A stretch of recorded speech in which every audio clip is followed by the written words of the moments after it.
Hello, and welcome to the HelpMeSellMyCar.com Photography 102 guide. In this guide, we describe and demonstrate the 6 shots we believe every listing should include. We call these photos the Fundamental 6. These 6 pictures include the front 3/4, the rear 3/4, the front seat overview, the center stack, the rear seat overview, and the luggage compartment. We believe including these 6 shots is imperative for the following reasons. Each one adds to the last, giving an overview of the car. Each photo reveals a significant amount of information about your vehicle to a well-informed buyer. This is extra helpful when you consider the strict limits most listing sites place on the number of photographs you can upload. You have to make each one count. Finally, they provide a foundation from which you build on with the rest of your photography. The first and most important shot in the Fundamental 6 is the front 3/4 view. Using our organization method described in the next video, the front 3/4 view will be the very first thing a buyer sees in your listing. Making a fantastic first impression on someone is the first step in getting your vehicle sold. Furthermore, this view gives the viewer a general idea of what your car looks like in a satisfying manner. In our provided photo, one can easily see all of the front end, all of the driver's side, and a portion of the roof of the vehicle just from this single picture. Finally, this photo acts as the establishing shot for all of your photography. Viewers see your vehicle and how it is placed within a given location. As long as you follow the rest of our recommendations and take each photo in the same location, buyers will be able to logically place each additional photograph within the scene. Assuming you have watched our Photography 101 video and followed our recommendations on choosing location, taking a front 3/4 view photo of your vehicle is very easy. You should first stand at a roughly 45-degree angle from the front of your car. If you are severely limited on the number of photographs you can upload, we recommend taking this shot from the driver's side of your car, but there's no reason you can't take one from the passenger side. Depending on your height and how tall your car is, you may or may not have difficulty taking the shot at an attractive angle. We strongly recommend it against angling the camera upwards. You should either be shooting straight onto your car or, ideally, at a slight downwards angle. Use your best judgment here. The absolute most useful shot will allow the buyer to also see a portion of the roof, but if you're shooting an SUV or a truck, it's okay if you can't get it. When framing the shot, your goal should be to leave only a little space between the sides of the camera and your car. Depending on your vehicle's proportions, the limiting factor may be height or width. Whichever way it happens to be, the idea here is to show off your vehicle as much as possible, so by filling the frame with your subject, you help buyers see more detail. The rear 3/4 view in the Fundamental 6 is essentially the same as the front 3/4 view, just from the other side of your car. As such, it should capture everything that the front 3/4 view photo missed. In the case of our provided picture, you can see the back end, the passenger side, and the other half of the roof. Therefore, this view completes the viewer's idea of what your car looks like. Finally, this angle maintains the sense of space and location set by the front 3/4 view. As you'd expect, the process of taking the rear 3/4 view photo is essentially identical to that of the front 3/4 view. You will again stand at a roughly 45-degree angle, this time from the rear of your car. If you know you will be close to the limits of pictures you can upload, be sure to take it from the exact opposite side of the front 3/4 view. Of course, it can't hurt to take one from both sides while you're at it, just to give you options in the future. Again, your goal is to try and shoot at a slightly downwards angle so you can see down both sides of your vehicle in addition to its roof. At the very least, you should do your best to match the angle you shot from the front 3/4 view. You should also frame this shot in essentially the same manner as with the front 3/4 view, just try to fill your frame as much as possible. The next shot of the Fundamental 6 is the front seat overview. Depending on your vehicle, this single shot can showcase a tremendous amount of the equipment included. Furthermore, it gives the buyer a general idea of what the interior looks like. As such, it moves their focus from the exterior and regrounds them in the front portion of your car's interior. Depending on your vehicle and your chosen location, this shot has the potential of being one of the most difficult you will have to take, as you will be exposing for the interior while trying to make a compromise for a portion of the door which will likely receive more light. To help alleviate this somewhat, we recommend standing at a roughly 15-degree angle from looking straight onto the interior on the driver's side. However, if you need to capture controls on the doors, you will have to stand back a little farther and at more of an angle. Your overall goal here is to capture the steering wheel, the driver's seat controls or lack thereof, any buttons or controls to the left of the steering wheel, and, if possible, a small portion of the interior's roof. Ideally, you should shoot at a flat angle straight on into the interior without any tilt up or down. Of course, if you have to make a minor adjustment to make the framing easier, that's fine. While your exact positioning falls down to personal preference and your vehicle, a good place to start positioning yourself is by holding your camera at roughly the height of your car's headrest. If you're selling a classic without one, just guess what your head's height is when you're sitting in the car. Because there are so many variables that go into framing this shot, you must use your best judgment while doing so. Remember that you can always take and include a detail shot, so if you have to get back a little bit farther than you'd like to get a recommended establishing shot look, that's what you should do. Pretty much regardless of your vehicle, you should put the right side of the frame up just past the right side of the door opening and the left side of the frame to a point roughly halfway down the side of the door, whatever looks best to you and captures any door controls. Next up is the center stack. One of today's buyers' top priorities is in-car infotainment. Therefore, it is extremely important for you to give them a good idea of what sort of connectivity options are included on your car.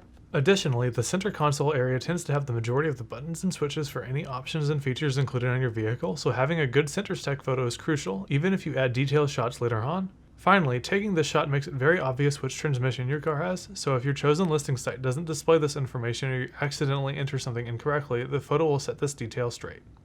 Your exact vehicle and its configuration may make taking the center stack shot fairly difficult or extremely easy.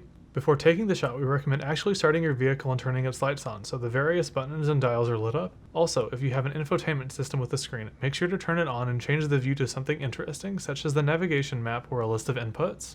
In terms of placement, if your vehicle has a back seat, take advantage of it and place yourself between the two front seats and shoot straight on or at a slightly downward angle towards the front of the vehicle. If you don't have a back seat, or if it's too small for you to use comfortably, you will have to maneuver yourself in such a way that allows you to see as much of the center console and surrounding area as possible. In this case, we recommend moving to the passenger seat, slide and recline it as far back as it will go, and lean over towards the driver's seat to get the shot. Depending on how large your car is and how far back you can place yourself, you are likely to include a significant portion of your car's interior. That's a good thing. Buyers need to see next to the steering wheel to determine if your car has keyless ignition or not, and some models have buttons all over the place. The more we can see in this overview shot, the easier it will be for buyers to follow along with any detailed shots you include. The basic goal here is to capture the steering wheel and the center console area. More likely than not, the limiting factor will be fitting everything within the height of your camera's frame, so don't be afraid to pull back more and capture the passenger footwell so you can see everything that you need. Again, while this shot shows a tremendous amount of detail, you can always add close-up shots of especially important areas to make sure buyers see the most interesting details on your vehicle. The fifth photo of the Fundamental 6 is the rear seat overview. Obviously, if your car doesn't have a rear seat, you won't have a reason to take this one and can move on to the luggage compartment view and any detailed shots you have to take. As you'd expect, the primary purpose of this shot is to further develop the buyer's sense of how much passenger space is available to rear seat passengers. Of course, it also shows off the rest of the interior styling. Lastly, this shot reestablishes the viewer's spatial awareness, setting them up for any close-up detail shots you may have to the rear of the car. Much like with the front seat overview shot, capturing the rear seat overview may be slightly troublesome. If your car has back doors, we recommend taking up a similar position to the one you took for the front seat overview, facing towards the front of your car. Again, if you have to be a little farther back from your car than you'd really like to be just to fit in everything, that's totally fine. In the case your car just has the front doors, you should move the front seat to the position where you would allow passengers in, then take the shot facing towards the back of the car rather than the front. Just as with the front seat overview photo, we recommend holding your camera at roughly a headrest height. For framing, your primary goal is to once again provide an establishing shot for the backseat area. For a four-door vehicle, frame it in the same way to the shot from the front seat overview, with the left side of the frame ending at roughly halfway along the door, and the right side ending just past the door's opening. For a two-door, you will have to get a little bit more creative, depending on the equipment on your car. In general, you should be fine if you can capture everything from the front passenger seat on the left and the door opening on the right. The final photo you need to take to complete the Fundamental 6 is the luggage compartment. In the case your car doesn't have an obvious cargo area, we recommend instead photographing whatever the primary storage location happens to be, whether that be some sort of side storage compartment, glove compartment, center console, or anything like that. With this photo, your goal is to showcase how much storage capacity is offered by your car. Additionally, if your vehicle is equipped with folding seats, this shot gives you an opportunity to quickly and easily demonstrate that ability to buyers. Of course, this once again resets the viewer's sense of space and moves it to the cargo area, allowing you to add detailed shots that are relevant to this part of the vehicle. In most cases, the luggage compartment shot will be the easiest photo you take. If you are selling a hatchback, wagon, or SUV with split folding seats, we recommend that you lower only the seats on the passenger side of your vehicle. That way, a buyer can see how much space is made available by lowering the seats in comparison to having them all up.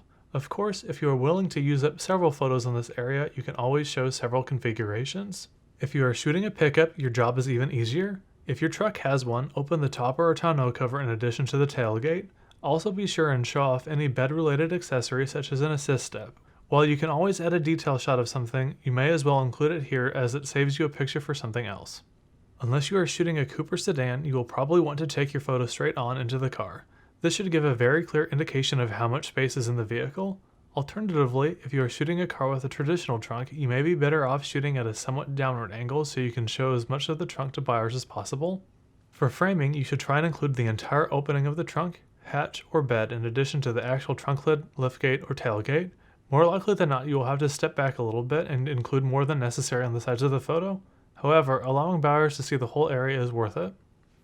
Now that you've seen each one by itself and had each one's importance explained to you, let us show you what we mean by grounding the viewer in your scene.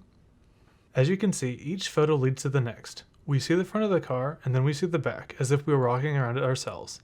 Then, we progress to the driver's side front door to see the interior, where we then move inside to see the center stack.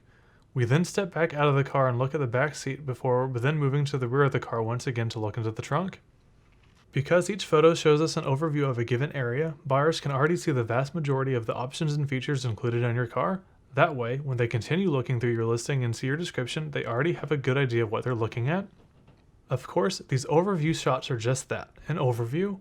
When you take detail shots, you will use these 6 as a foundation to organize everything else around. It might sound silly, but by grounding a viewer in a given space and following our recommendations, it will make it much easier for viewers to know exactly what each picture is detailing and, even better, will make your listing feel much more welcoming. Thank you for watching our video. Here's a quick recap on what we have discussed. Every for sale listing of your automobile should include the following 6 photos: the front 3/4, the rear 3/4, the front seat overview, the center stack, the rear seat overview, and the luggage area. The only exceptions to this are if your car or truck doesn't have a back seat and/or a dedicated cargo area, in which case you might only have 4 or 5 rather than 6. We also mentioned how these shots build a foundation for the rest of the photography for your listing. As long as you organize your photos logically, buyers will be able to easily follow your photos and understand what they show.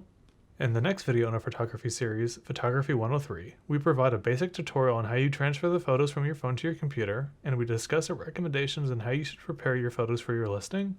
If you are wondering what sort of detail shots you may need, we cover that and more in our Photography 201 and 202 videos, which you can view before or after the 103 video without missing anything.